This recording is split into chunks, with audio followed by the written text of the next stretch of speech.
Welcome back into the Rounding Third podcast. We got Harrison and Sean back together tonight. How we doing, boys? Good evening, boys. Good. What's going on, fellas? 1 week closer to the playoffs. We're getting there. Yeah, So get me close. Get We me got a there. couple more teams that clinched. We'll get to that in a little bit, but yeah, man, we're getting there. So before we get going, just follow us on Facebook, give us a like, subscribe on YouTube. You can get our videos there. You can hop on, obviously, live every Monday at 8 and chat along with us. And yeah, we'll go from there. So leading off tonight, Albert Pujols hit 699 and 700 in the same game on Apple TV. So all 5 subscribers saw it. Real nice. Yeah, it's disappointing it was on Apple TV, but he still hit it. Just the fact that Judge could have hit 61 and then Albert hit 700 in kind of like the same night that could have happened, and none of them were nationally televised was pretty cool. I mean, forget about the nationally televised though. Like I feel bad for like the local Cardinals announcers. Like those guys grind, man. Like yeah. Like, I mean, how many of those 700 did he hit as a Cardinal, right? Like, those guys grind. They're on the road. Like, they almost have the right to call that home run versus, whoever was doing it for Apple TV. Like, you almost feel bad. Like, if it's ESPN, that's one thing. Like, if it's nationally televised, like, you don't feel as bad. But, like, for Apple TV, it almost felt like a fluke, kind of. Not the home run itself, but, I feel bad for the announcers. Like, those guys kind of miss it. Yeah, that's think about all point. those. I never thought of that. Think about all those cool moments that like Jerry Remy got to call, the final outs and crazy stuff. Right. And imagine not getting that. It's a shame to have a historic event done by kind of second tier broadcasters. I mean, on we're talking about the subscription fourth guy, service nobody has. Like, we're talking about the fourth guy ever to hit 700, like ever in the history of the game of baseball. Like, they deserve the right to call that. And I know, there's only so much you can control. I get that. But, it's tough. I felt bad. Yeah. I will say this, though. I have Apple TV Plus, and I didn't watch the whole game, but I got the update that he hit the 699, and I'm laying in bed, and I'm like, he's up again. I'm like, I'd be an idiot if I didn't tune in. Both balls were hammered. Both of those home runs were absolutely crushed. Not cheap. No. I'm not going to lie. At 699, I went to bed. I was like, he's hit his home run tonight. He won't hit another one. Yeah, dude. I woke up to the 700 text. But whatever. Just a true baseball fan with baseball on the West Coast. I'm not staying up for that. Yeah, for sure. What I do love, though, is that in typical Albert Pujols fashion, number 700 is a fastball running in on his hands that would break most bats that he got the barrel around on and hit out of the ballpark in signature Albert fashion. Yeah, I'm glad it wasn't a cheapie. Like, I'm glad it wasn't a, off the end of the bat hits the foul pole. Like, I'm glad it was smoked. Yeah. Agreed. So, he joins Hank Aaron for the only player with 700 home runs and 3,000 hits. Yeah. That's wild. This one blew my mind. Ready for this one? 15 current managers have played at least one game with Albert Pujols. 15. That's nuts. Half the league. Crazy. And then I just saw today exactly 500 home runs off right-handed pitchers, exactly 200 off lefties. So that was kind of a cool split. But yeah, interesting. Is he unanimous Hall of Fame? Gotta be, right? Oh my God, yeah. God, yeah. If he's not, I'm out. I boycott, I protest, I cancel all those things. If he's not unanimous first ballot, 100% vote. Absolutely. Okay. I'm just, there's that one writer out there that's going to be like, well, I don't think so. No one's unanimous except for Mariano Rivera. Which is that's a joke. Garbage. Yeah. So, yeah. I mean, it was just really cool. Aaron Judge, still sitting on 60, trying to get to 61, then eventually to 62. Still a lot of debate on whether he's the true home run king. He says he's not even worried about it. He says the record is 73, and that's that. Which, whether or not they did steroids or not, it doesn't matter, right? It's still the regular season record. So he's not even looking at that. However, 62 would be the American League record. So, Right. you I mean, know, I think you could make an argument for Judge though with the idea that like the year that Barry Bonds hit 73, right? Or 72. Yep. 73. 73. The year that he hit 73, second place was right behind him. Like right behind him. Yeah. The idea that Judge is, let's say he gets to 62. He'd be 62 and the second place is like 20 behind him. yeah, it's Yeah, not it's even nuts. close. Like it's remarkable like how like the runaway that he's had essentially since June when it comes to the home runs. Like I think that's to me the crazy part. Like not to take anything away from Bonds and McGuire and Sammy Sosa and like what they did that summer. Like that was, I mean, there was a whole documentary. It saved baseball. Like I get all that, Right. but like when you just look at the context of what the era the Judge is doing this in, when everyone's hitting home runs and he's still 25 ahead of the next guy, Right. like good Lord. Yeah. Like Well, and I would say that if I had to make the argument, I'd put him as the home run king. you've got a very high likelihood he also walks away with the Triple Crown and all this too. That none of the other I know. guys had at the same time, because not only did he hit a bunch of bombs, he's also hitting 316 with a boatload of RBIs and a gazillion runs scored. And I mean, he's leading basically any category that exists or matters, which I is looked it unlike up on- any season. I looked it up on Wednesday. He's leading the American League in 10 offensive categories. 10. It's Is that a ductuple crown? Dectuple? Yeah, Dectuple? something. I don't know. Math Whatever. is hard. it's the Unbelievable. Judge Crown. They're going to rename it. I mean, 10. Hey, That's yeah, crazy. man. It is insane. I mean, it's really difficult to lead it in 3 major categories, which is why we don't see Triple Crowns very often. No. And he's likely going to do the Triple Crown and then add on slugging, on base percentage, hits, runs, Doubles. doubles. Like, what? I mean, It's- it really is incredible. It's bananas. And he, not only that, but he outright leads Major League Baseball in 3, Yeah, 4, 5, in a 6, few of them. 7 categories. Yeah, gross. you said it right. Schwarber's the second behind him, and he's got 40. He just hit 40 or 40 last 41. night, or the Yeah, night 41. before, He's hit 41. But still, yeah. So he's 19 home runs up on a second place guy. That's Yeah. silly, It's absolutely silly. wild. Absolutely wild. And not for nothing, but Judge and Schwarber and all that, like they are doing it in an era where 1 through 9 hits home runs.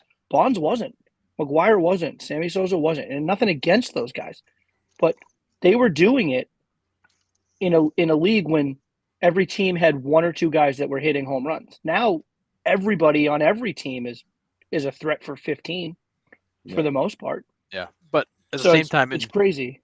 in defense of Judge, though, I mean, Major League Baseball's offensive numbers were down so low by the middle of the season, they were literally panicked and studying the baseball. And this guy Right. was still crushing home runs all season. Yeah. Yeah, Yeah, he has. I It's not mean, like he's not riding a month and a half hot streak. No. Like he's been nails since April. Like he's Yep. been nails since the beginning of the season all the way through. It really has been very impressive. Yeah, and I mean, like, I'm not saying that Bonds and all those guys couldn't hit, the pitching nowadays, but everybody throws 102 with a 95-mile-an-hour frisbee. I mean, Yeah, Bonds fair. could probably still turn on a 102, but I think- more consistently, Judge is seeing better pitching than any of those guys saw at any time.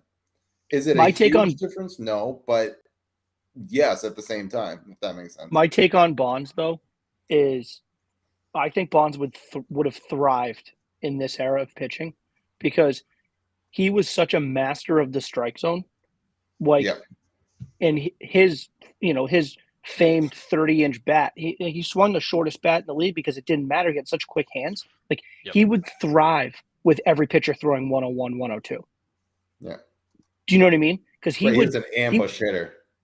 Oh yeah, but then we Yeah. talk about how good of an eye Soto has. I don't think Bonds gets enough credit for his No. ability to manipulate a strike zone.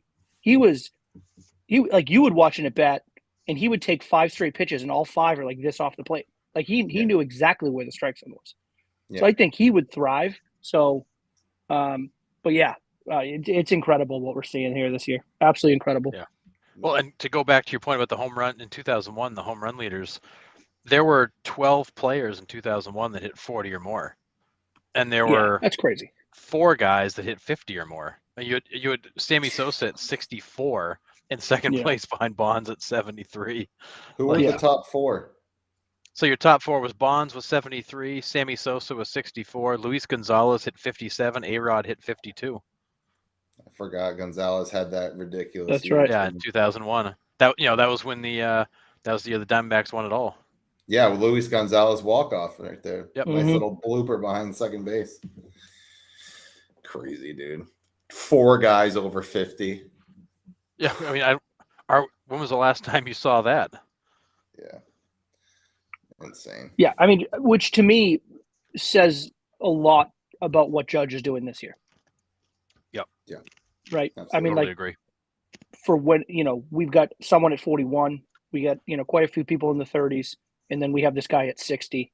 Hopefully to get to 62 or more. Like I want him to break it. There's nothing against Roger Maris. I want to see it. Yeah. It's a 100%. selfish thing. I just want to see it. Yep. Yeah. Well, and I want to see somebody break this record that isn't going to have a gazillion accusations and questions swirling around them. And seems like a genuinely good dude. Like he just seems like a good dude. That's going to be in a Red Sox uniform next year. Oh. All right.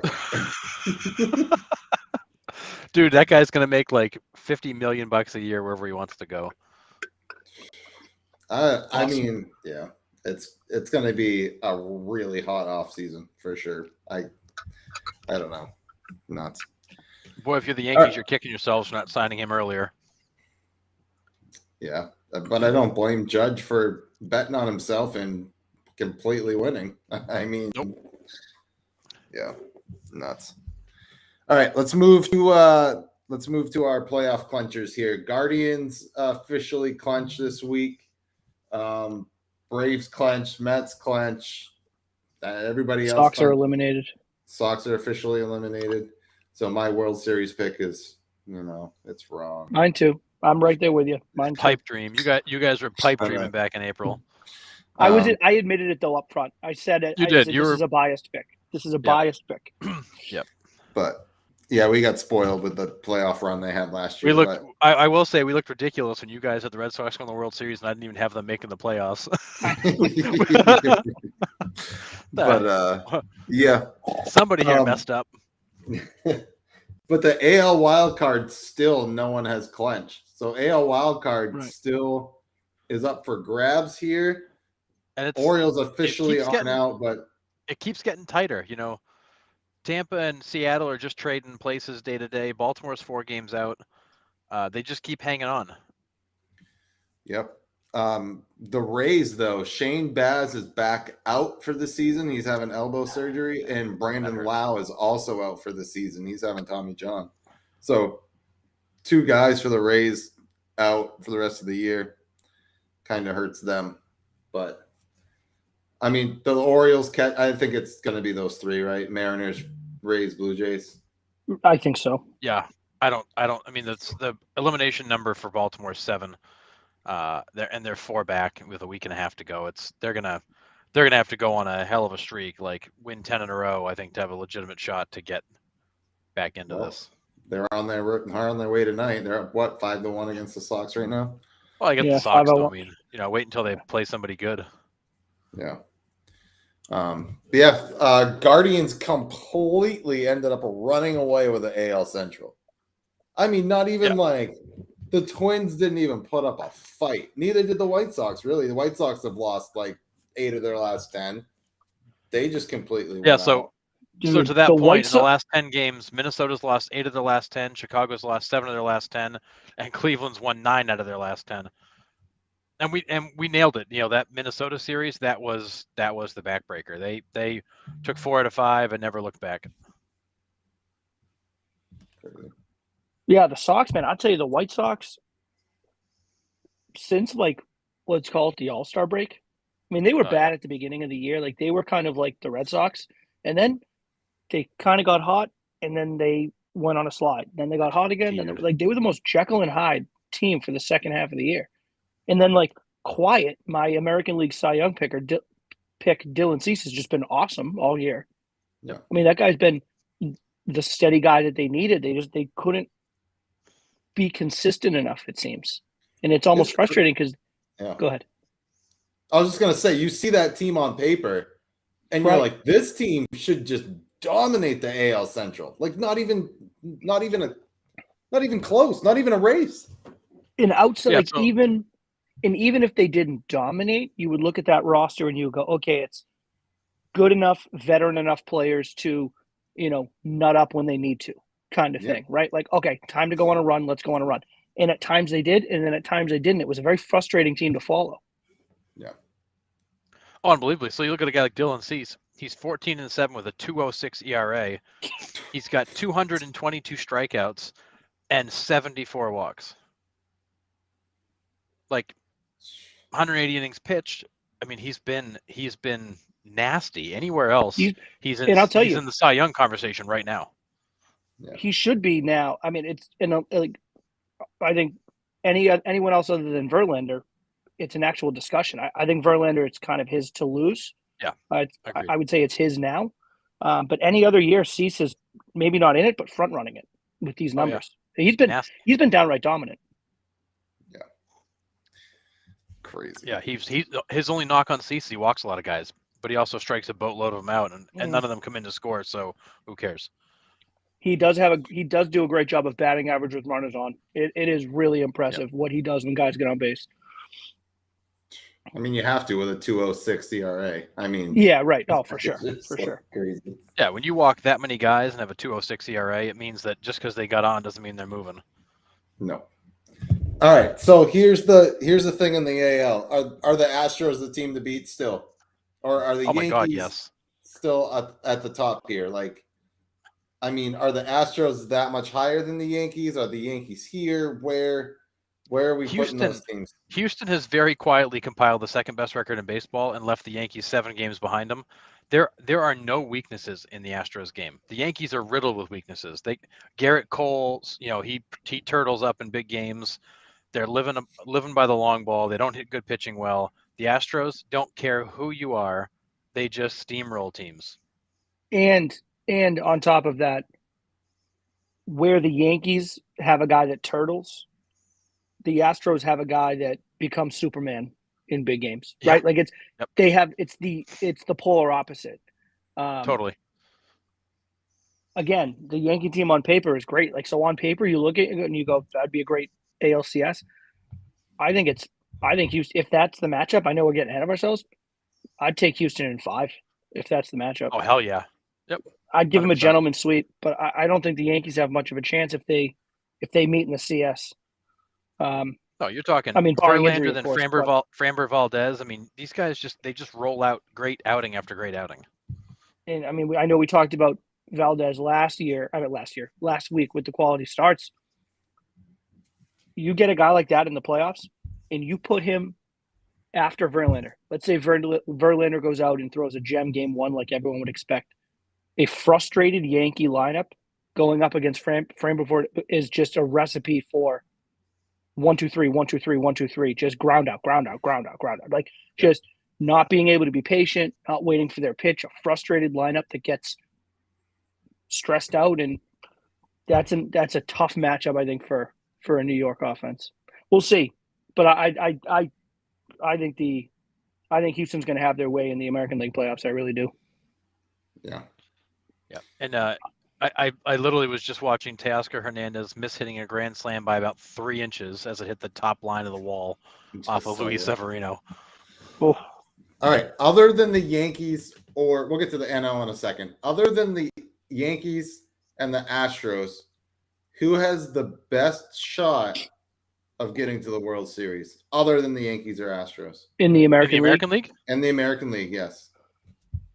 I think it's only Toronto. I don't think that Tampa Bay's got a shot, having lost their studs. Agreed. Cleveland's a nice story, but I don't think they're going to be able to hang in the playoffs with the big boys. And same with Seattle. I think they're a nice story, but I don't think they're built for the playoffs. I would say those are probably my exact words, except I would change my ending a little bit and say I do think Seattle is a little bit of a chance. I think last year you saw a team that played really well down the stretch in September to get themselves right on the brink of the playoffs. They just missed it by 2 games, but they really battled back in September to give themselves a chance.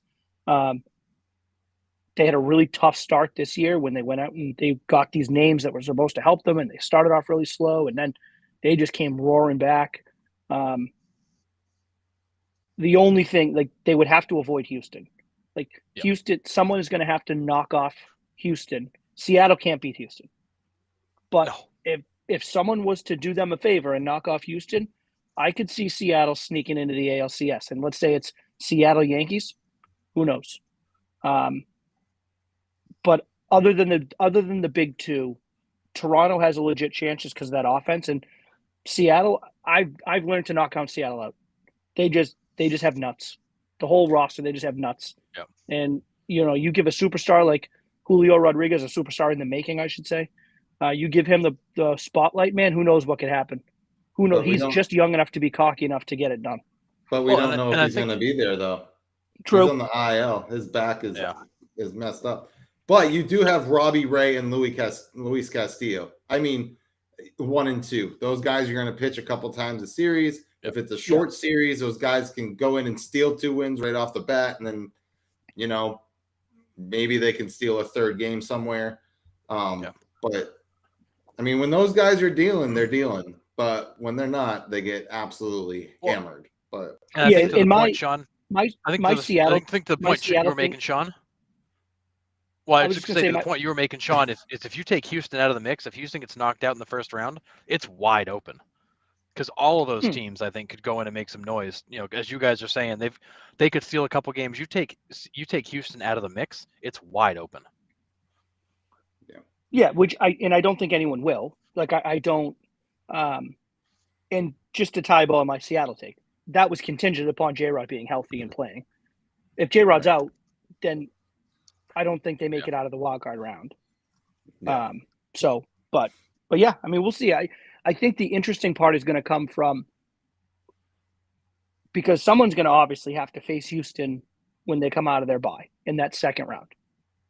Right. And is it going to be a Cleveland team that swept? They won the first 2. They were able to take a couple of days off and set their rotation up. Maybe they steal the first game in Houston. Something similar. Like, that's how it's going to have to happen. If every series leading up to Houston goes the distance, Houston's too deep. They're too talented. They're too experienced. Like, it has to be a team that, like, is coming off of a sweep that's able to rest up, set their rotation up the right way, and just maybe steal a game early on. It's a long shot, but that's the only way I see Houston losing the series. They're so damn good. You look at the Red Sox last year, right? Okay, I mean, I know this is such a homer statement, but Kike Hernandez was one of the hottest hitters I've ever seen in my life during that stretch. It was historical. It was historical. That's what I'm saying. And they still couldn't beat the Astros. And they were putting up 4 or 5 runs a game against them and just couldn't get over the hump. So, like, it's going to take a run like that from another team at plus some to even remotely have a shot.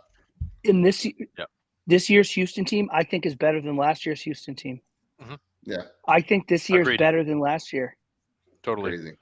So, and to the point about the Mariners, the injury updates today from Jerry Dipoto, Julio Rodriguez looks great. He was more precautionary. They put him on the IL. Okay. Eugenio Suarez is likely going to be activated the next day or 2. He'll be back. He's at full strength. So, in theory, the Mariners should go into the playoffs at full strength. And it sounds like Julio is taking a break right now, more precautionary than anything. Nice. All right. I mean, it's the smart thing to do if you're Seattle. I mean, he missed a little bit of time earlier, maybe a month and a half ago with the back. He was on the 10-day, then he came back. He returned, I should say. So I think it's more like, hey, we saw it tweak up twice in 2 months. Let's just give him the full rest he needs. I think that's probably the right move. Yeah. It sounds like he was feeling some soreness, and they were just like, sounds like he was feeling some soreness, and they were more just like, we're going to let you hang out for a couple weeks and get better. Yeah. Could have used a couple more total bases out of him last week, but ended up losing to get to the championship. So the timing was poor. That's for sure. Yeah, for sure. All right, let's move over to the NL here. So we have Mets and Braves have clinched. NL Central is still up for grabs I mean, isn't though? officially. I said officially, Harrison. I know. You're 6.5 games up. I mean, there's magic Um, number's 3. They'll be eliminated before Wednesday's over. right, and then the Dodgers clenched way back in May. Yeah. So I think they clinched in the offseason, if I recall. dude, Pretty much. unreal. And then then there's the 2 wild card spots. We talked about it last week where the Padres could possibly fall out and the Brewers could sneak in there. Where are we on that? I didn't even look at the standings there, but San Diego's up a game and a half on Philadelphia. Philadelphia's up a game and a half on Milwaukee. Milwaukee has basically just been treading water for the last week. They're 6-4 in their last 10. They clearly aren't making any kind of push. And San Diego just continues to kind of bump along. I mean, same with Philadelphia. I mean, Philadelphia's actually lost 7 of their last 10. They've not played well. They're hanging on, but it's been offset by the fact that Milwaukee also hasn't played well, and they haven't lost any ground. So it's literally these teams are limping to the finish line right now. It seems like Milwaukee's got no juice left. Philly's got some, but I think that San Diego may hold on. So Braves would, if they win their series, they would go on and face the Mets, right? Because they would be probably in that. Are you 2 or 3 talking about a potential playoffs?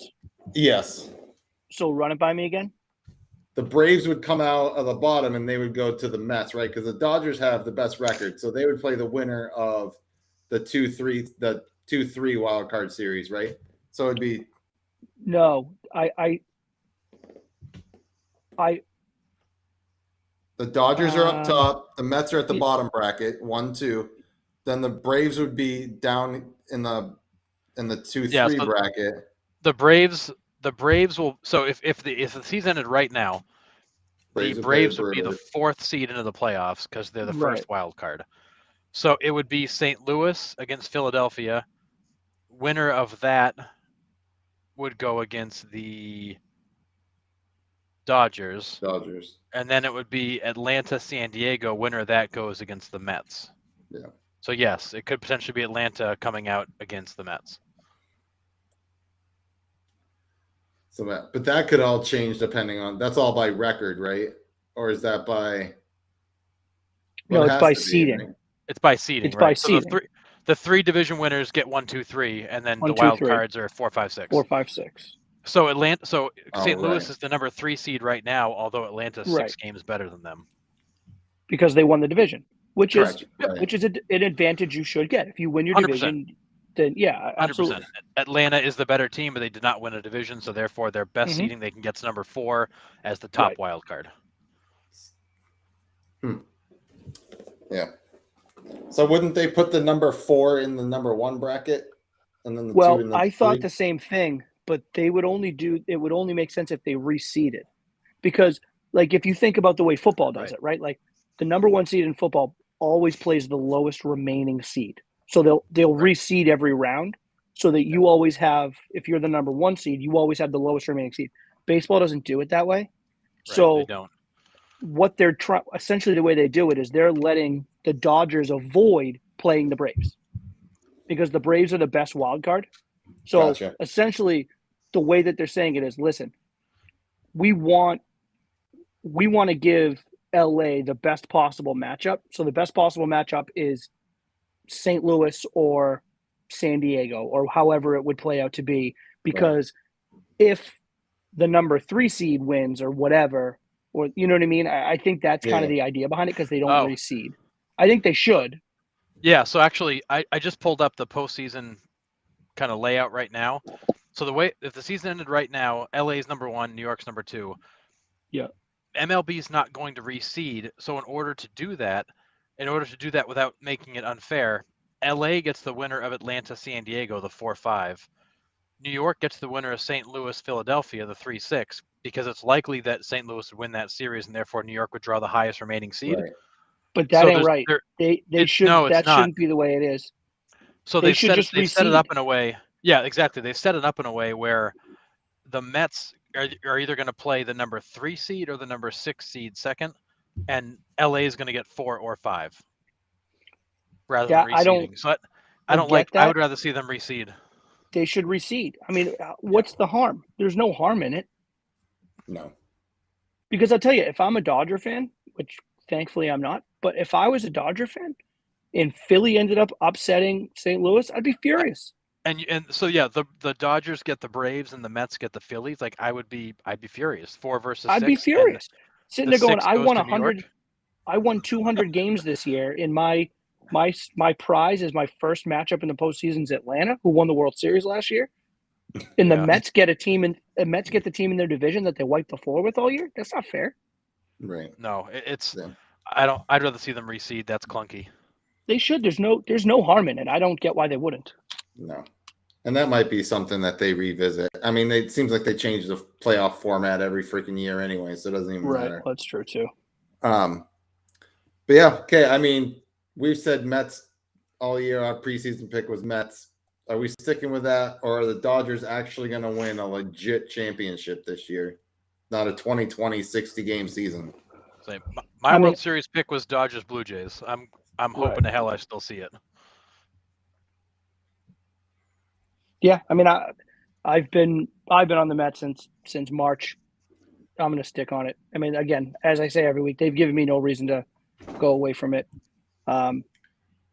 So I'll stick with them. I think if they're healthy, pitching wise, particularly, they're set up to give the Dodgers trouble just because Totally of how good the rotation is. But they're going to need it, and so. But I'll go with it. I'm going to stick with it. I think you're totally. I think the Mets healthy are very dangerous in those playoffs. Yeah. If Scherzer's at half capacity, and I think they're in trouble. Yeah. Yeah. He had that tired shoulder, and he came off and did nothing but throw perfect 6 innings, and then they took him out. Yep. Great. But he was absolutely dominant. Yeah. I went to last week. I said Astros Braves rematch, and wouldn't surprise me if that happens. So Wouldn't surprise me either. I'm gonna stay there. I'm gonna stay Astros. Astros Braves. So that would be a hell of a good series too. Right. All right, let's go to players of the week.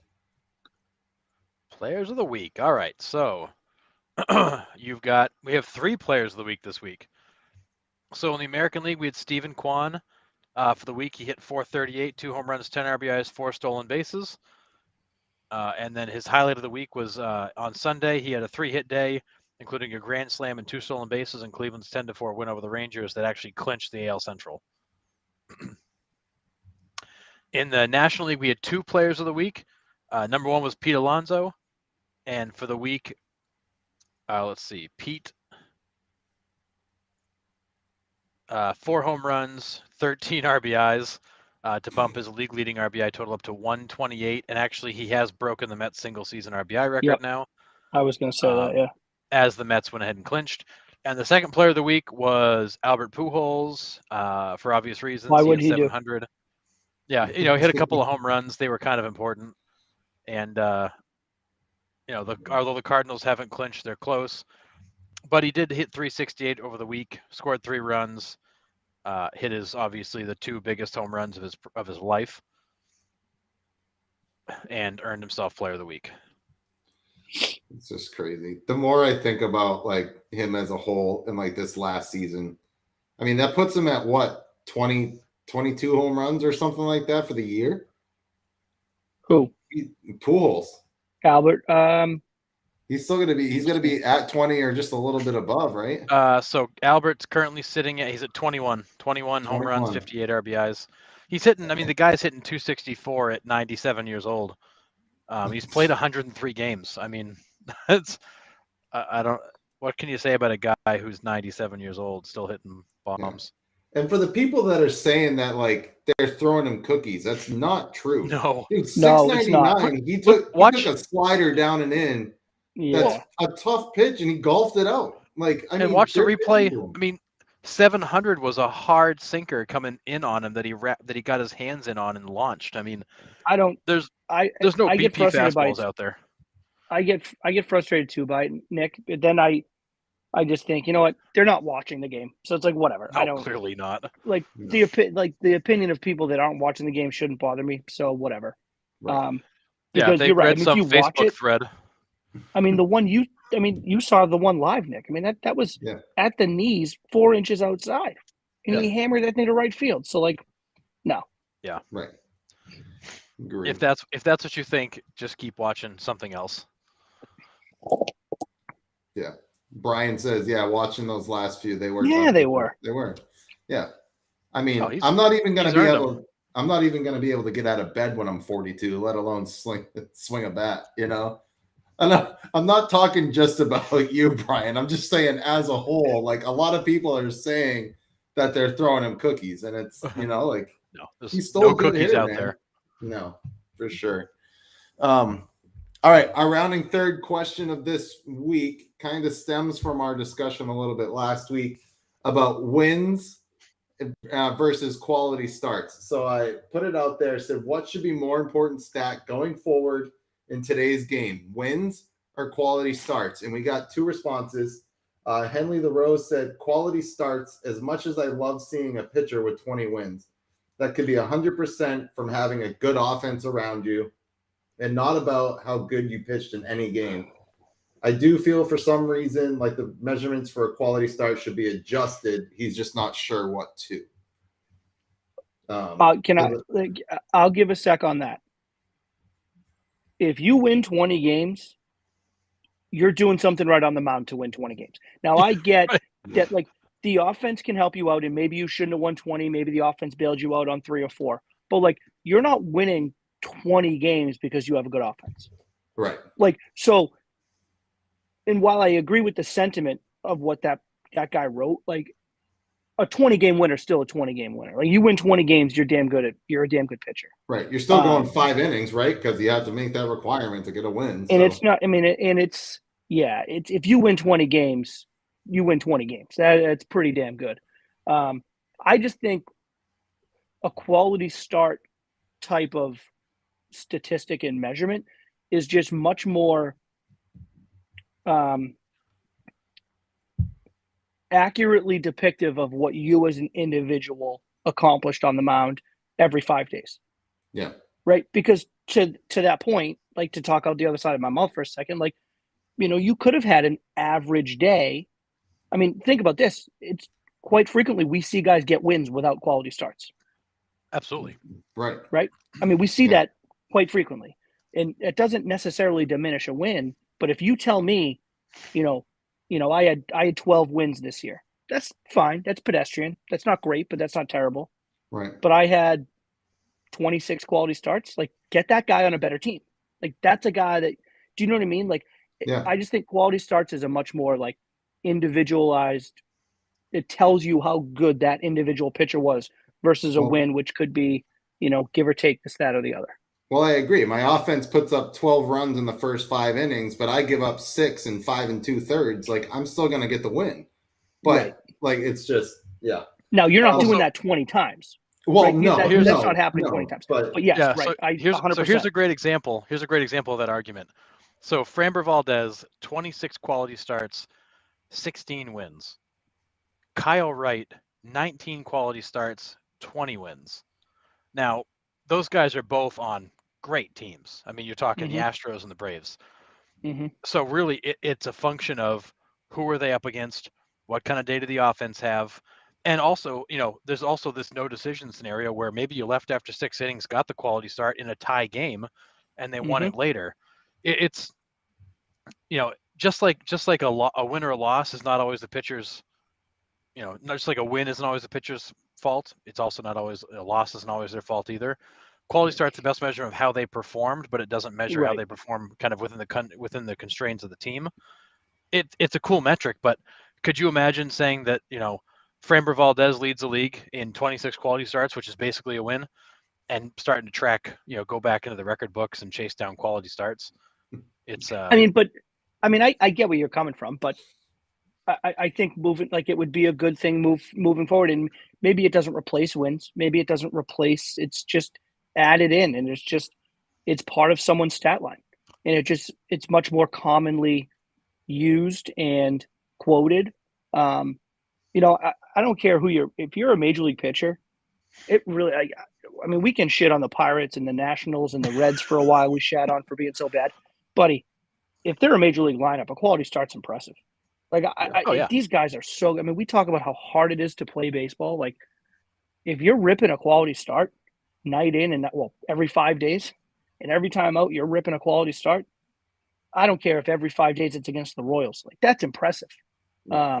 So I just think I don't think it should replace wins, because I do think wins is a a good stat, because sometimes a pitcher knows, hey, I don't have my best stuff, but if I can grind out enough to give my team a chance to win, you deserve that win, right? It's not all you. It's the offense. It's the defense. But you deserve to be, I think, on the hook for that. So I like the stat. I just think quality start should be added into it.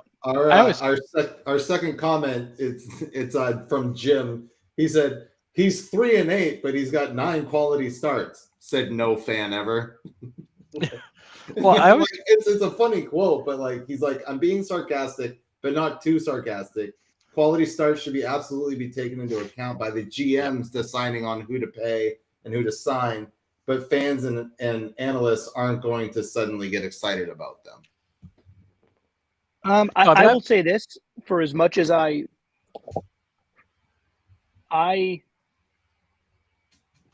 think we are all sheep that will get excited about what the general media tells us to get excited about.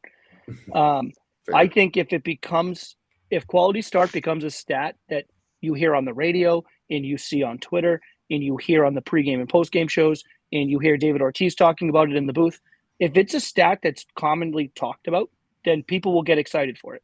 It's not, so people aren't. Yeah, but dude, whoa! Don't you drag WAR into this, Nick? I was going to use that as an example. Like, guys, 4 years ago, WAR wasn't a thing. I never would have quoted WAR about anything, and I'm still not the best. It's still not my favorite stat, but I've learned to understand it and appreciate it and use it, because it does have its place. And I think quality start will have its place as long as it's talked about the way that it should be talked about, because it's important. Right. I always felt like, as a kid, quality start was like the consolation prize. Like, he didn't win, but he got the quality start tonight. It was like, I feel like we used to talk about Tim Wakefield all the time. Well, Tim Wakefield gave the Red Sox another quality start, but yet he's 7-18 with a 2.5 ERA. I guess, but I thought that too, I guess, but when you really dig into what goes into a quality start, it's not a saying. It's friggin' good. Well, it is, and you need that quality start doesn't turn into a win unless your offense helps you out. Because when you look at the quality starts around the league, Framber Valdez 26 quality starts, 16 wins. Yu Darvish 24 quality starts, 16 wins. Alek Manoah 24 quality starts, 15 wins. Sandy Alcantara 23 quality starts, 14 wins on a bad Marlins team. Shane Bieber, who was my Cy Young pick, 23 quality starts, 2.81 ERA, 12 wins. Just didn't get a lot of love. Martin Perez of Texas, 21 quality starts, 12 wins. These are guys who pitch really well on bad teams. You know who I think the Red Sox could really benefit from a guy like Martin Perez. They should go get a guy like that. Didn't they a guy have that him? eats innings and he gives quality starts. Yes. I'm being sarcastic. I mean, that's the point, Nick. Yeah. They let him walk in the offseason for I was being nothing. ironical, Nick. My bad. Sorry, I'm focused on Judge at the plate right now. Sorry. I know. Oh, Jesus. Yeah, I've got the game up. I'm trying to keep tabs on Judge, but I mean, there's a guy that goes to Texas and has a breakout season, but he was good for the Red Sox too, but he didn't get a lot of wins because he was didn't get a very lot of good runs for the Red Sox. Yeah, he was. I really enjoyed watching him pitch when he was in Boston last year. The one player of my whole lifetime that I can remember having the fewest wins and the most quality starts was always Tim Wakefield. Yeah. Wakefield always gave the Red Sox tons of innings, good outings, and he never got jack for run support, and he never had a big win total. Yeah. So RJ said quality start, so he's kind of with. I mean, Yep. yeah, I'm on the fence about it. Like I said last week, wins were brought into the league as a stat when Cy Young and Christy Mathewson and all those guys were legit throwing every single day, all 9 innings. Then yes, you got wins and losses. That's why those records will never be touched. All of that stuff, like I get it, but like I don't know. I feel like the game has kind of adapted where a quality start's telling me more than an actual win is.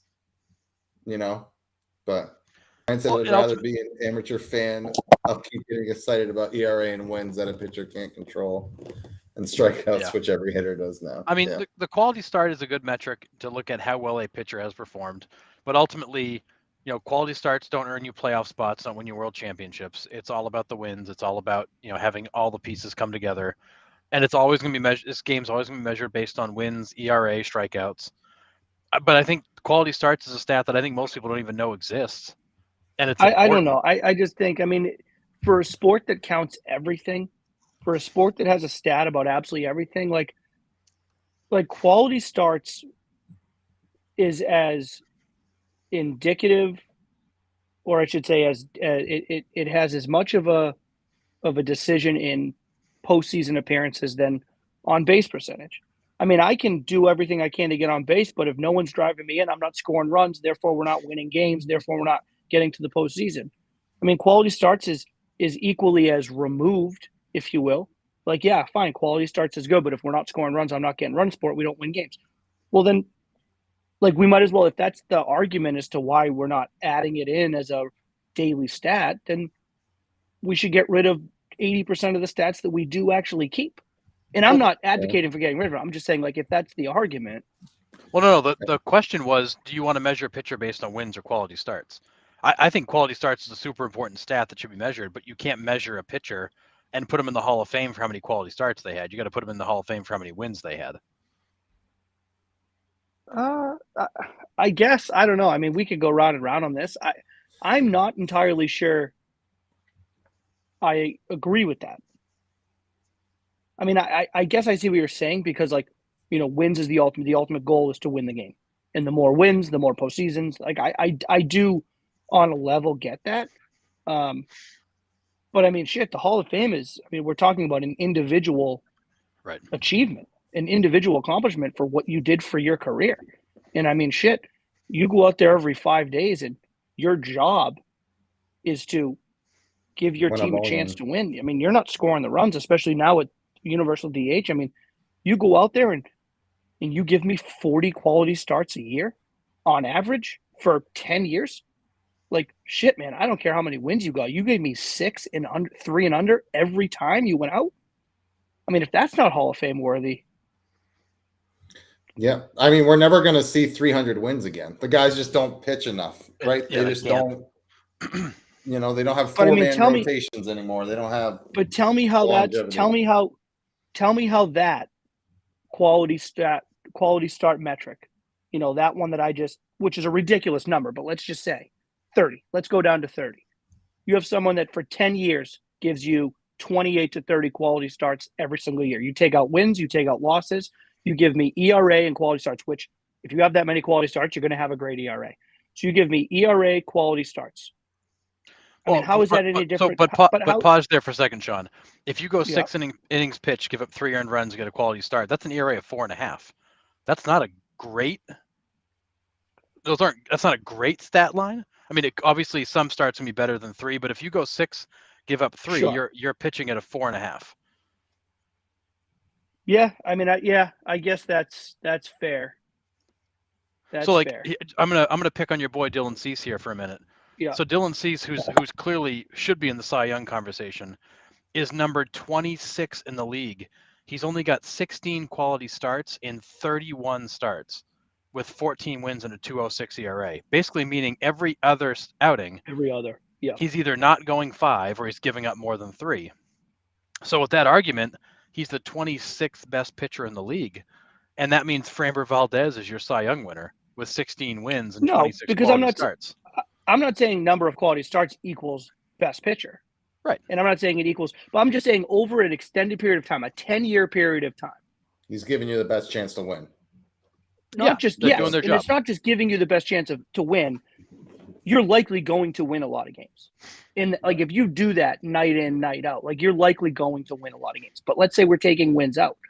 How is that any different than, somebody that is a slugger for a really shitty team, but has, I don't know, a 255, 260 batting average, but, hits 35 to 40 bombs every year? Like you're only one person. You're doing, that person that does that at the plate over a 10-year period of time, you're going to go, well, I don't care that he was on Seattle. That's a Hall of Famer. But I would argue that person, now they play every day rather than every 5. So I do get that part of it. But Sure. that person has as much of an effect on an overall team win than the guy that every 5 days is consistently giving up 3 runs or less and giving you a chance to win. And I am a little surprised that you're right. If you did go 6-3, that's a 4.5. That I didn't do that quick math in my head, but I still think it's an important thing that should be tracked and kept. No, I think because I do think it's honestly, important. and honestly, I think to Nick's point of the whole question, where guys aren't going to win 300 games anymore, you may start using a stat like quality starts to determine who were the elite pitchers of the time period that deserve the consideration. Yeah. Because you're going to need something. I mean, if guys are, Pedro Martinez won 199 career games. He was the most dominant pitcher I saw with my own 2 eyes. Yeah. And he only won 199. I mean, I think the 300 game winner is gone. So now what's the next criteria to put somebody in the Hall if not 300 wins? Because we're never going to see that again. Ever. I don't see how you do. And Brian's right. Everybody's on friggin' innings counts and pitch counts, and they're getting rest. When they don't necessarily need it. Justin Verlander's got 26 starts this year because they've strategically pulled him and skipped him when they needed to. That kind of stuff's going to keep happening. Well, look at last year. Corbin Burns won the Cy Young with 140 innings pitched. Yeah, right. Yeah, He 12 wins. 100 innings. Yeah, it's but just a so different. Dominant. I think that's when, I pose the question is because, they're gonna need something going forward, like Harrison just said, to measure the dominance of these pitchers in this generation. Because Randy Johnson's not coming through the door, Nolan Ryan's not coming through the door, Greg Maddux is not coming through the door. These guys that played for 20 plus years and put up 20 wins a season, it's not happening. Yeah, you're gonna have one 20-game winner this year, one, and then the next highest total after that, you may have 2 guys that finish with 18 wins.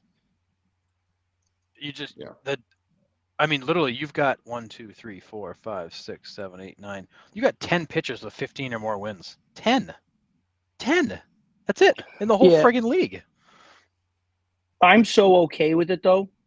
If we want to see these guys pitch longer and have longer careers, and we want to see the Dylan Ceases and the Jacob deGroms and the Max Scherzers and the Steven Strasburgs, who's probably not a great example because he does get hurt a lot. But if we want to see these great pitchers pitch more than 5 or 6 years, then it is important. And this is where I do think analytics can help the game.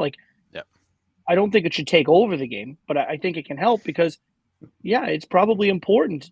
What do we need Corbin Burns to throw 260 innings for? Well, because he gives the team the best chance to win. You hope that earns a playoff chance. But but it's not sustainable. Yeah, I think he's giving you 220 innings, 230 innings a year gives you the best chance to win that year. Yes, and I know you're taking it 1 year at a time, but these guys are also commodities that you want to keep around and effective and help you win for more than just 1 year. I think that's the strategy that a lot of these teams are using is listen, if this Corbin Burns guy or this Brandon Woodruff guy or this Jacob deGrom guy, if they can help me for 8 years instead of 4 years and I have to cut back on their innings, and so be it. We'll just get a better bullpen. We'll get strong. I get people don't like that argument, but it makes sense. Well, it's in the age of specialization, you can't have these guys making 35, 38, 40 starts a year like they used to. They're going to make 30 to 32. They're going to, get their 15 to 18 wins. And that's the best you're going to get out of them because it makes too much sense to not let the guys throwing 197 miles an hour come out of the bullpen in the 7th and 8th inning. And to your point, Sean, you don't want these guys pitching the 7th and 8th if they don't need to. When you got a bullpen of studs that you can roll out there and close a game out to keep these guys fresh to pitch again in 5 days, because these guys are not throwing like Cy Young did in the early 1900s. These guys are throwing, mid to high 90s. They're throwing 4 pitches, nasty sliders, curveballs, changeups, cutters. I mean, they put a lot of strain on that elbow. You can't throw these guys like you threw the guys in the old days when Cy Young could throw a fastball changeup for 200 times a day and be good to go again tomorrow. Right. Yeah. I mean, Brian makes a good point. One World Series is worth a lot to small market clubs, but It changes everything. It certainly does. And you saw, and I'm not saying that if you're a small market club that it's the wrong decision, because you saw what Washington did. I mean, but look at where they are now. I mean, look at what they're doing now. I mean, you get a guy, and again, Strasburg's not the best example because he was a guy that really has been a guy that got hurt since he came into the league. Steven Strasburg was the best player on that team when they won the World Series. He was absolutely downright dominant for them. Yeah. He pitched more innings than he had ever pitched before in his career. He was dominant. He pitched into the 7th inning, I think, every outing of the postseason except for maybe one. And look at what's happened. He's been awful since. Awful in the sense of health. Hasn't been able to stay healthy. He pushed himself over the limit for one World Series, and it was worth it for the Nationals at the time. But look at what they are now. Don't you think that if you're a team that has a Strasburg or has a DeGrom or has a Scherzer or has a Burns, Woodruff, Walker Buehler, I mean, we could go on and on about the guys. Like, wouldn't it be worth it to cut those innings down so that you could have them for another 4, 5, 6 additional years in a sense? Yep. I mean, the World Series was worth it, and you never flags fly forever, right? So you never be able to take the flag down. But I mean, there's a downside. Yeah, I mean, there's been 14 complete game shutouts thrown all year in all all games. by Alcantara. Alcantara's got nobody's thrown more than one complete game shutout. However, Alcantara's got the most complete games in baseball with 5 because he's an absolute horse. But you only have, and the funny part is one of the guys threw a complete game this year is Brian Bella over the Red Sox. But anyways, you've only got 3 guys in baseball that have thrown more than one complete game. The days of pitch, in my mind, I'm with Brian. Like, it annoys me. A starting pitcher should go at least 7. They should get you to the setup guy and the closer, and that's it. But those days are gone.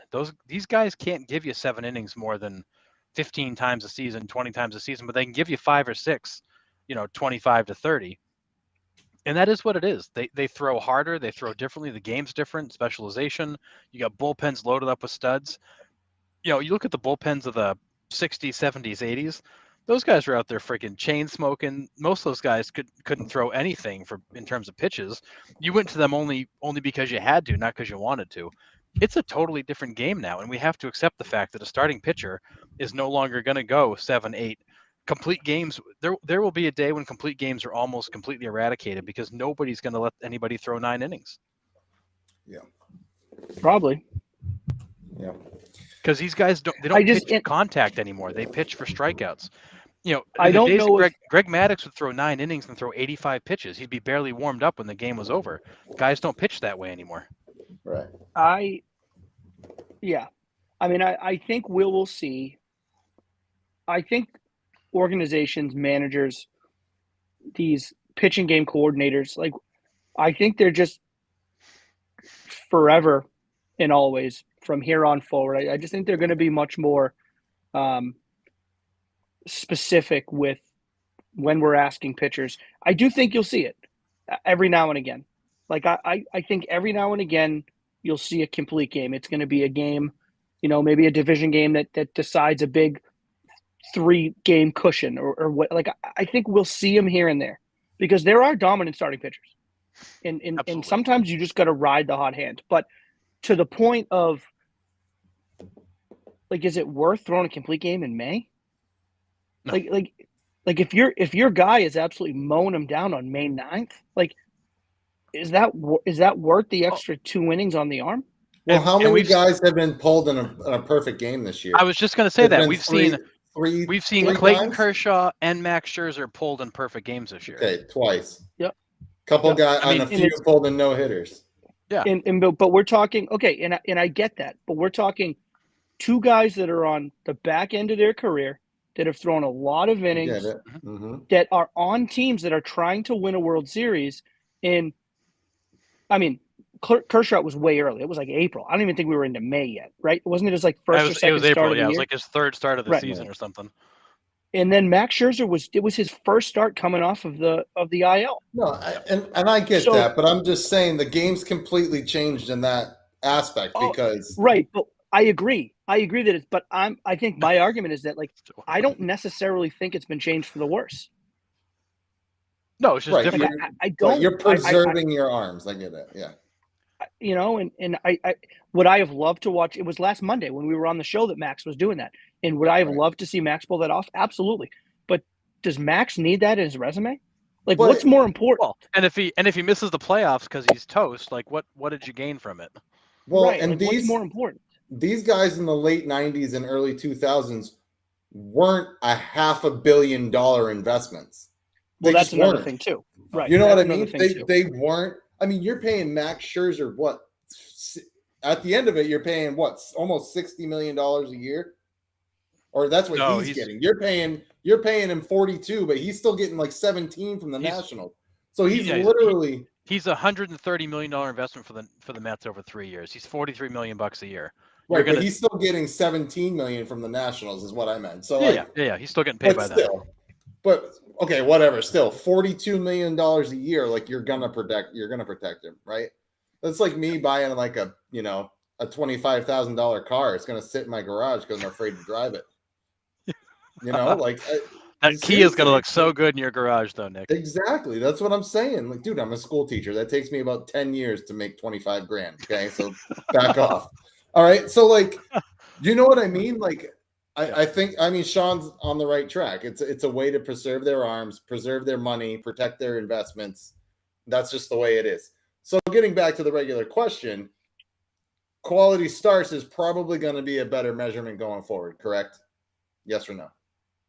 I mean, yeah, I would say probably a more accurate number to a pitcher's individual performance. Let's say that.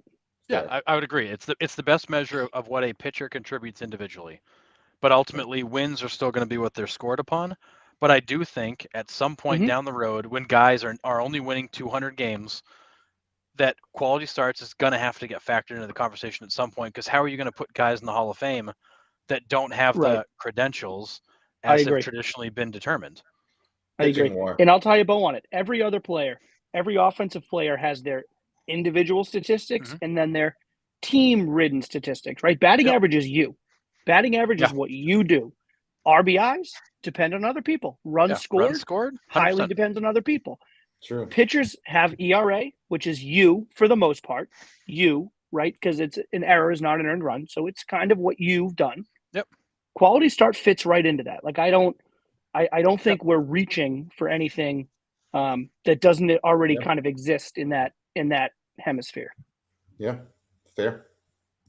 Yep. Which I still think it's weird if a pitcher commits an error, it's still an unearned run, but that's just me. That's another topic of discussion. But Yeah. anyways, If a tree falls in the woods, Nick, and nobody's there, yes, a bear does shit in the woods. All right, so we're going to head home now. We got some few topics to tie up here.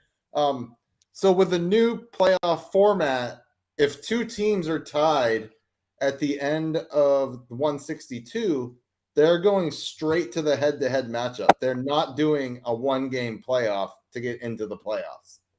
So you're never going to see the Rockies' Matt Holliday slide into home plate and scuff up his entire face, scoring the winning run to send the Rockies to the playoffs just so they can be swept that by was such a by the good Red moment, Sox. though. Oh my God, that was such an incredible game. But That was you're not awesome. going to see that with that new playoff format. Correct. They're just going to go straight to the head-to-head season matchup. Which I think is kind of stinky that you don't get that that actual head to head to solve it. But with MLB extending the playoffs, I don't know how the hell you fit it in. These guys right. you'll have the World Series decided on friggin' Christmas Day if they push it back any longer. Yeah. And with them having them play every major league team next year, I think that's also, you know what I mean? Like that's going to give them another source of tiebreaker where like, oh, if they split the season series, now you can go to interleague matchup or, you know what I mean? It just gives common them opponents. another, right. Yeah. All right. So like back to the Apple TV train here. I just wanted to like bring this up. It's a little bit of a touchy subject, but whatever. I have zero issue with females being in the booth for MLB. I'm just putting that out there to start. Okay. Yeah, Nick is part of the woke crowd. Don't attack him for this. What I do have a problem with is the double standard. So if anybody watched the Yankees and Red Sox game Friday night, Katie Nolan has first of all has zero clue what's going on in the game of baseball. Like she's like throwing out stuff that doesn't even make sense and she's asking if it's right, whatever. Besides the point. She makes a comment about Harrison Bader and calls him Harrison Baber. Okay?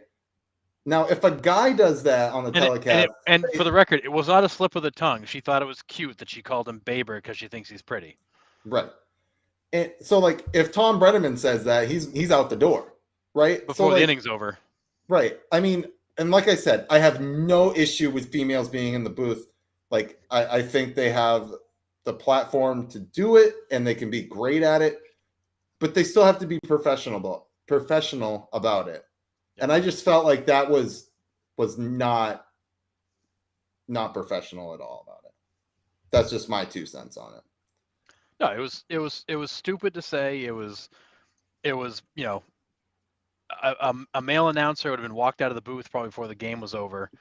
She said it. She thought it was cute. Ha ha ha. We all laughed about it, and you know it moved on. But the funny thing is, like, there was no conversation about it afterwards. None, like zero. It's like it didn't happen, which is especially strange. Yeah, but I don't know.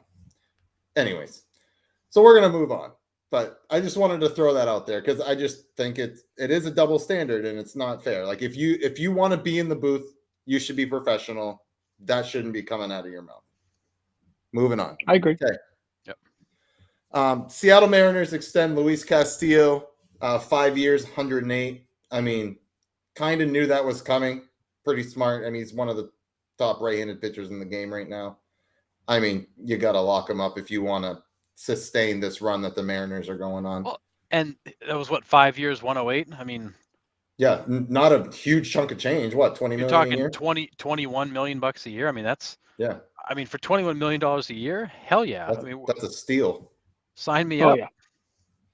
Yeah, absolutely. Yep. And it's, you know, you're locking him up for 5 years in a division that outside of Houston, I mean, you're the second best team in that division. And not even close. You're locking up a top end starter that you are going to pair with a guy that you already locked up that won a Cy Young last year. They're going to be your 1-2 punch for the next handful of years. I think it was a no-brainer. I'm glad they got it done. I like Luis Castillo. I liked him in Cincinnati. He was a guy that I was like not so quietly hoping the Red Sox are going to go after earlier on in the season. Yeah, I think it would have been an awesome addition to a Red Sox rotation. Didn't happen, but I liked where he went. Yeah, I think he fits well in Seattle. I think he would have came to Boston, but I think they wanted Cassis, and Boston was like, "Mm." I honestly, I think that's where. How would you not ask for Cassis? I mean, if you're going to trade if any trade had to have involved. No, I don't blame the Reds at all, one bit. But you're going to go. I mean, the Reds got a haul back from the Mariners for Castillo. They got what, 4 prospects? And Navali Marte, I think his name is like one of the top ones in MLB right now. And yeah, I want to say they got 2 or 3 of the Marlins' top players and guys that were like top 30 across baseball. Yeah, crazy. They did all right. Yeah. But yeah, I mean, and Seattle's young. They locked up J-Rod. They've locked, Ty France is still there. Haniger's doing his thing. Like Well, that's Cal and Raleigh out of nowhere. That guy's got 25 Yeah. bombs, dude. I know, and That they're kid saying is that health wise, raking. he's going to be right back in that lineup here coming up soon too. So that He that is. team. He hit a couple Yeah. home runs last night. Oh, is he back in And last night? Okay. Yeah, I think so. And don't sleep on just the. It's been very hit or miss. He's been very, very streaky, but don't sleep on a guy like Jared Kalenic, who, you just gotta get himself a little bit more consistent. And maybe he doesn't live up to the home run numbers that in the minor leagues everyone said he was going to be. But if he can just be a little bit more consistent and just add to the just being that dynamic in that lineup, that's another really young, talented kid. So. I mean, we could be talking about the Mariners for a few years. I hope we are. I was just going to say team. that the Mariners are smart. They're getting their core set up so they can be good for a while. Yeah. And I mean, that Suarez and Winker trade too, also from the Reds in the offseason was, I mean, huge. I mean, those guys are, nuts. And what's amazing is you could argue that Winker underperformed for most of the season and really had a down year. Castillo didn't get a lot of time to settle in. This team might be better next year once all those guys are acclimated and playing together than they were this year. Yeah. Insane. Don Mattingly not returning for the Marlins. Is that shocker? No, not really. Maybe. No, I don't think so.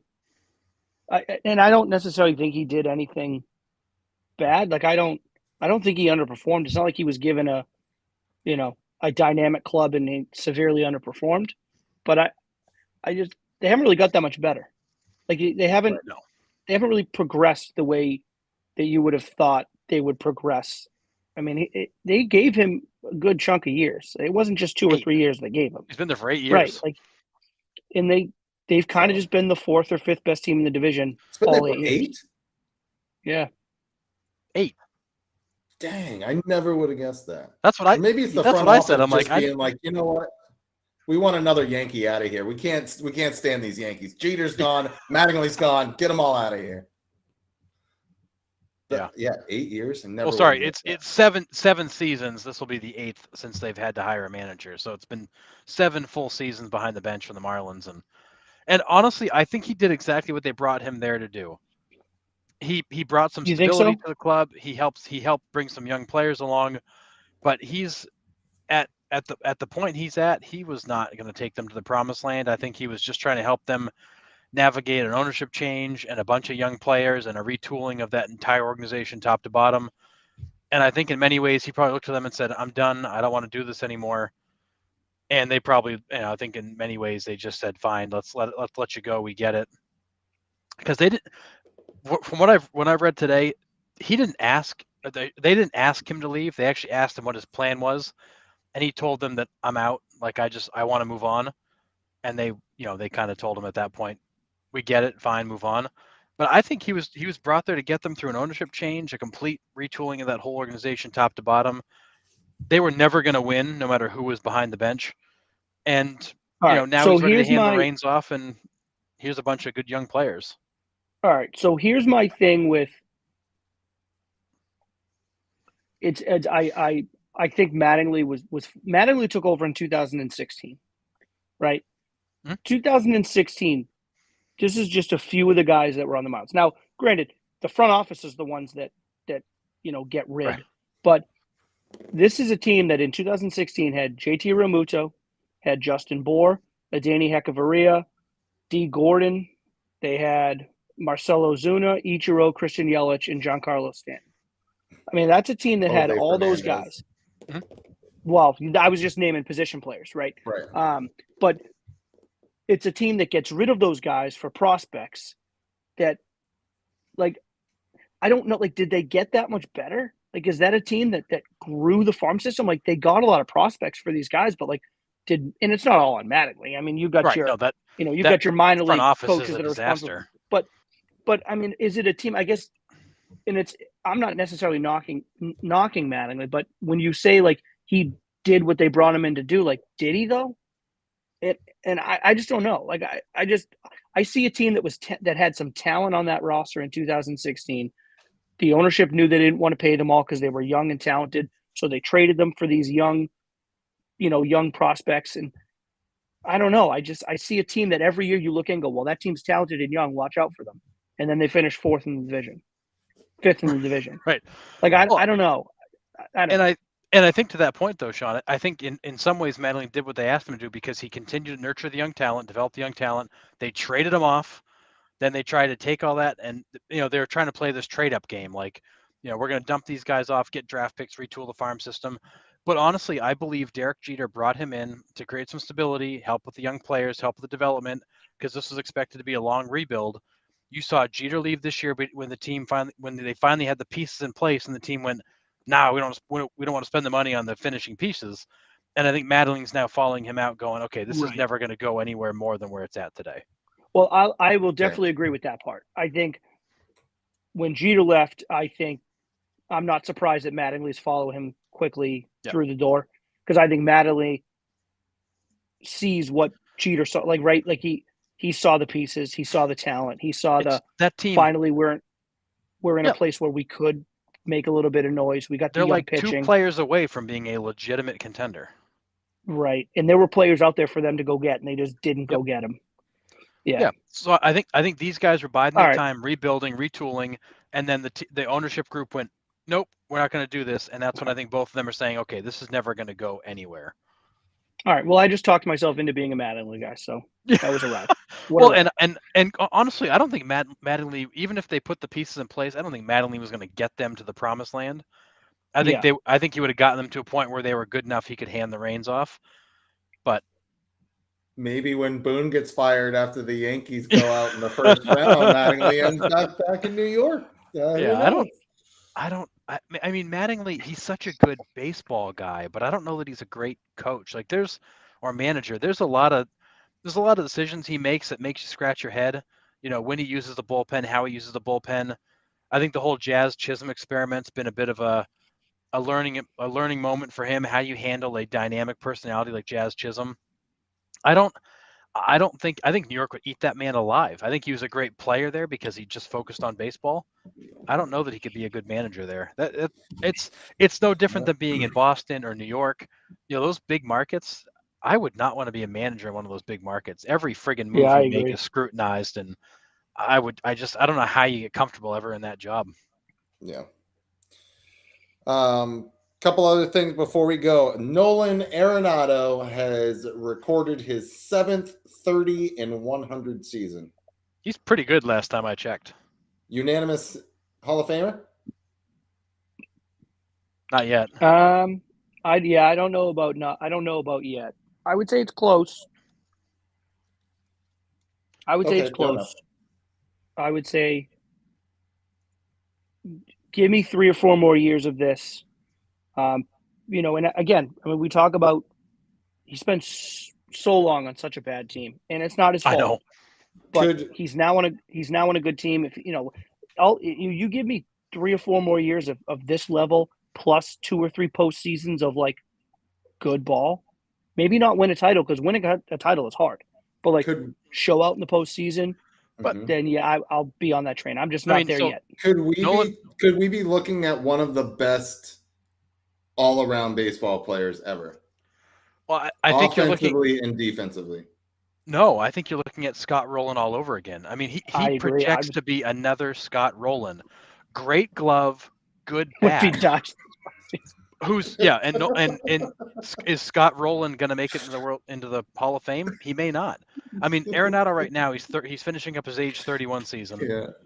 289 batting average. He's got 299 career home runs, 965 RBIs, 1,517 hits. He's going to have a really, really strong campaign in his 30s to make a real strong Hall of Fame case, because he projects like another Scott Rowland. Brian's question, I can't. Wait, I didn't see this question. What if he dies this offseason? That's so bad. Who asks that question? No. Yes. The answer to that, Brian, is no, he's not. I say yes. No, get out of here. You do not say yes. I mean, if Pedro gets in with 199 wins, Nolan Arenado's getting in with 297 career home runs. Yeah, and 5-time platinum glove, 9-time gold glove. See, that's what I'm saying. Okay, he defensively is the best third baseman I've ever seen in my lifetime. Yes, Scott Yeah. Rowland was great, but Yeah. the plays this guy makes, He's better than I would put him above Scott Rowland. I Not would much, agree. I mean, but I I think would he's put better him than above Scott Scott Rowland. is he? I know this might be a little bit stretch for some people. Is he better defensively at third base than Ken Griffey was in center field? I know we're comparing defensive positions, different positions. Boy. But is Nolan that much better defensively than every other third baseman than Ken Griffey was every other center fielder in baseball then? I don't know. I mean, I think so. So Scott Rowland's the easiest comparison because he was the best combination of offense and defense at third base, aside from Mike Schmidt, who offensively was off the charts to these guys. Right. But in defensively, Nolan Arenado is probably one of, if not the best third baseman you'll see with your eyes. There's what that guy does is unreal. But to compare him to center field is hard because third base is not nearly the same defensive position as center field. But I do think when Nolan Arenado retires, he's going to have a better stat line than Scott Rowland, better defensive stats than Scott Rowland. The question's going to be, does Scott Rowland get in, or is Arenado the guy that has to actually break that curve and get a third baseman in? Right. Okay. Because I'll agree. Because if Scott Rowland gets in, then he's a shoo-in. He has to. I mean, right. He will surpass Scott Rowland in every offensive stat probably in the next 3 years. If this is the year to get in, Scott Rowland gets in this year because the Hall of Fame class is atrocious. So this is the year that Scott Rowland could possibly get some votes. But yeah, I'm just saying when I say two-way player, I'm not talking about pitching and hitting. I'm talking about defense and offense. But he's honestly right now, I think, the best two-way player. Yes, Trout, but Trout can't stay on the field. Arenado's out there. And two-way player, I'd take Trout out of it. I think the best two-way player in baseball right now probably is Arenado. Probably has been him for the last few years. You know who I might go with? I might go with his teammate across the diamond and Goldie. I mean, I think Goldie is right up there as the best two-way player. Machado. I mean, first baseman's tough though. But I mean, the runs this guy saves with just, and it's not the defense. It's saving his other infielders. I mean, he is just so impressive with the glove at first base. Yeah. Yeah, and a guy that honestly, Goldschmidt's he's 35. He's a 4-time Gold Glover. He probably hasn't gotten nearly the respect he deserves because he spent, again, another guy who spent so many years on a bad team in Arizona. Just like Arenado did in Colorado. These guys got these guys had great seasons that nobody paid any attention to because they were on teams that stunk. Yeah. But yeah, you're right. Paul Goldschmidt is probably the best first baseman in baseball overall. I mean, Pete Alonso's no slouch, but Goldschmidt defensively is way better. But offensively, Matt Olson's a stud though with the glove too. Olson is a stud. You're right, and so is Freeman. Yeah, but I'll take defensively. I would take Matt Olson and Goldie over Freddie Freeman, but not much. But I would. Yeah, no, I would agree. But Arenado, there's not another third baseman like him. There may not be another infielder like him. Yeah. But it's hard because you're not talking shortstop, second base. You're talking third base. He gets half as many. He gets half the action the middle infielders get. It's third base is a tough spot. I was, Nick, you and I were third base, and we get it. You don't get a lot of balls hit your way, but when they're hit your way, they're either a friggin' bunt, a crazy chopper, or a missile. And you don't get. I mean, there's no range at third base. You're just trying to. It's a step and a dive. That's all you got. Dude. I had range. Yeah, okay, Mr. Range over there, dude. Everything at third base is a step and a dive. It's all about foot reaction and reach. But that's also called range, Harrison. Okay, just because you fell down and you were taller than me doesn't mean you had more range. But I mean, nobody moves around. I mean, Nolan Arenado plays third baseman with the foot speed of a shortstop. I mean, the guy moves around. He makes plays in the hole that nobody should be making, or down the line. It's crazy. Nobody makes plays in the hole or coming across the infield, the top of the mound, like Arenado does. He cuts balls off before they get to a shortstop. Yeah. Not many third basemen do that. Yeah. All right. And this one hurts. I'm gonna say it right now, but I lost to Stacy in the semifinals of our fantasy baseball league. Nice job, here. Stacy.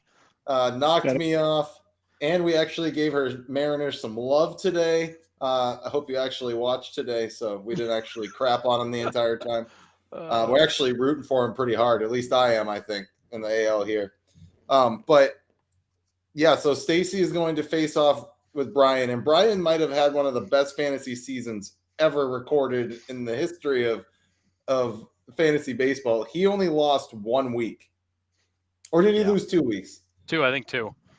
Whatever. Still, he went ridiculous. Yeah, number. I've never And it's never like seen a fantasy season that was so dominant. far and away from everybody. Yep. Let's see Well, here. and it feels like the rest of us battled injuries and stuff like that. His lineup just stayed intact and just rolled. He was 19-2 on the season. Yeah. I mean, so good luck to both of them in the finals. I'm rooting for Stacy. Take the juggernaut down. Oh, going for the underdog, huh? But Yeah, our first annual she's coming for you, Brian.